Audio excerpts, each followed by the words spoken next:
Hey guys, this set of notes is continuing on Unit 2. Today we're talking about VSEPR theory. You guys probably touched on this last year, so we're going to go into a little bit more detail in the next couple of classes. This stands for valence shell electron pair repulsion theory. It allows us to predict the 3D shape of a molecule, and only if it has a central atom, so that's usually covalent molecules.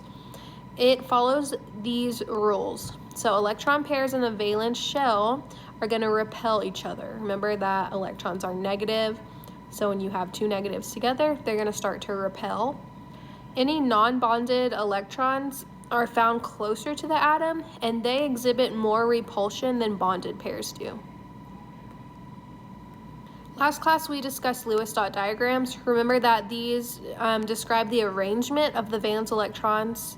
It doesn't demonstrate anything about the shape or about the geometry of the molecule. So sometimes our Lewis dot diagrams aren't going to be a great representation of what an atom looks like in 3D or 4D space. This theory is important because it helps us determine the shape of a molecule. The shape of molecules is what's going to determine its function. So here's some examples of that.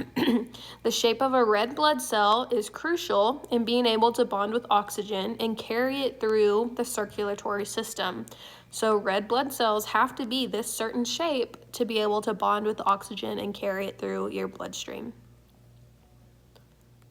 Here's another example. The shape of an antibody, which is that top picture, kind of looks like a Y. It's designed that way because it can dock onto bacteria and destroy it, or viruses, and destroy it so that it's not reproducing. It has to be that Y shape to be able to do that. The second picture has enzymes in the body. They have a specific shape at their active site to be able to dock and bond to molecules in the body. So they have to have that specific shape for them to do what they need to do. Essentially, electrons all have the same charge, and therefore they repel and push each other away. They want to maximize their distance in 3D space. So electrons will get as far away from each other as possible. Here's some of the shapes of molecules, and we'll talk about these more next class.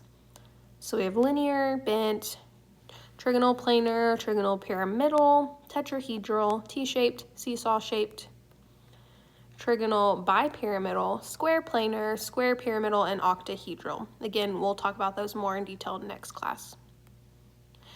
So for VSEPR theory, the first thing you have to do is determine the type of intermolecular bond. This helps us determine polarity. So you can have a polar covalent bond, you can have a nonpolar covalent bond, or an ionic bond.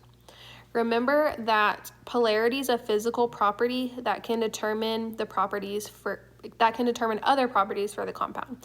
So polarity can help determine the boiling and the melting point, the solubility, and any other intermolecular interactions.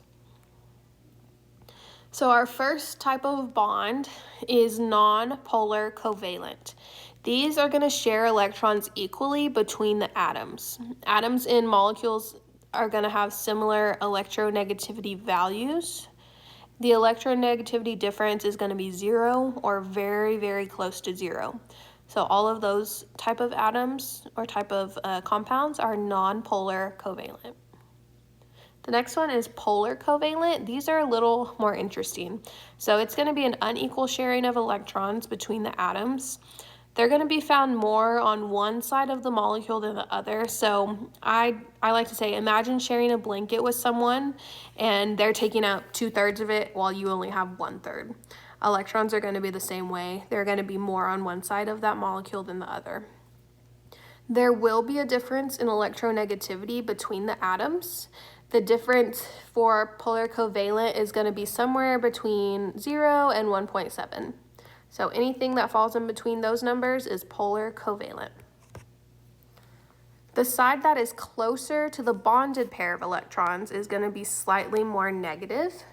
This means the other side of the bond is slightly more positive. The small difference in charge from the positive to the negative is called a dipole.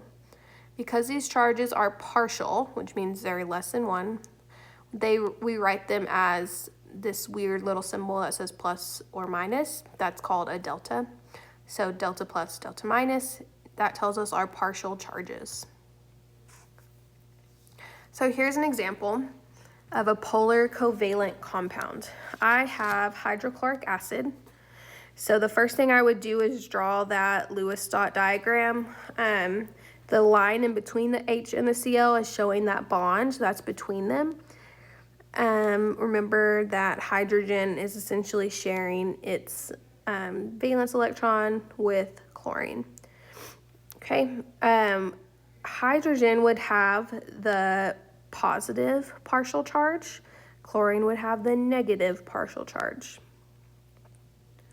Remember to show the dipole of that molecule.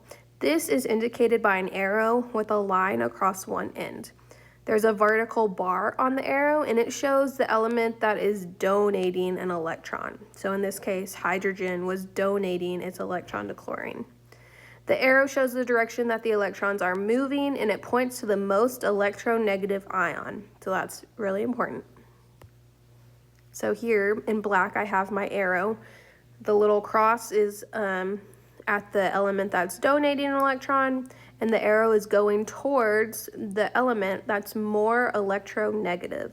So chlorine is a lot more electronegative than hydrogen.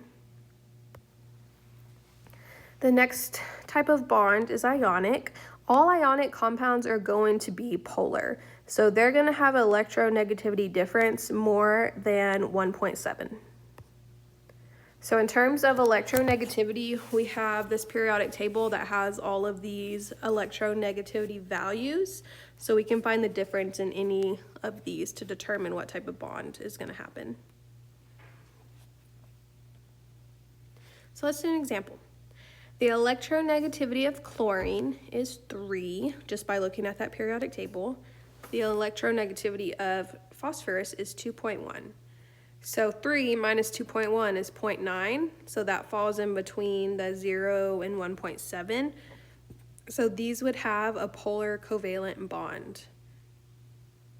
And there's what my Lewis dot diagram looks like. So I already have my partial charges on there for you.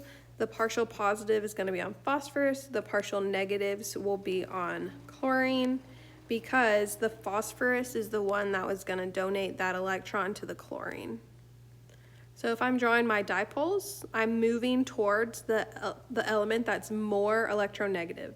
So chlorine is more electronegative than phosphorus, so the arrows go towards chlorine. Here's my next example. I have NO3. So again, start by drawing your Lewis dot diagrams. I have 3 nitrogens bonded to my oxygen. Oh. Let me go back just a second.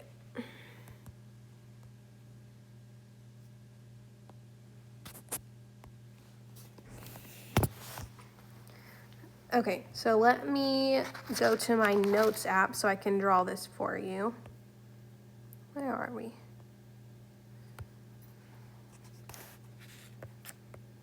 Okay. So I have NO3. So I can go ahead and draw all my electrons.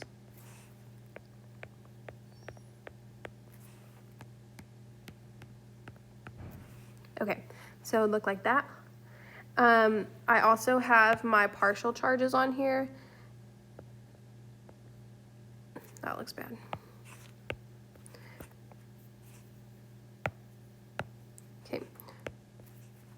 So nitrogen is going to be positive, my oxygens will be my partial negative. And then I can draw what my dipole arrows look like. So these are going towards the more electronegative atom. On your periodic table, fluorine would be your most electronegative element. So anything closer to fluorine is more electronegative. So those would go towards oxygen, just like this. Okay, let's look at my next example. Next I have CH4.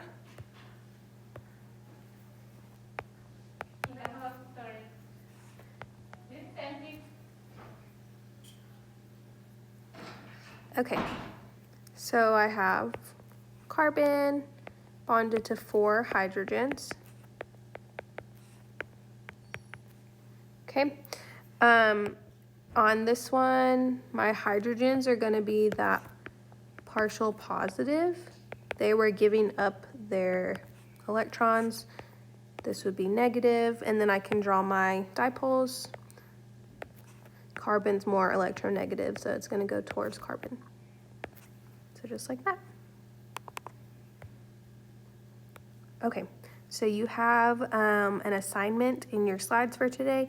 If you're at home, focus on the video, and you can do everything on your assignment besides build the models if you're at home. So work on that. Let me know if you guys have questions.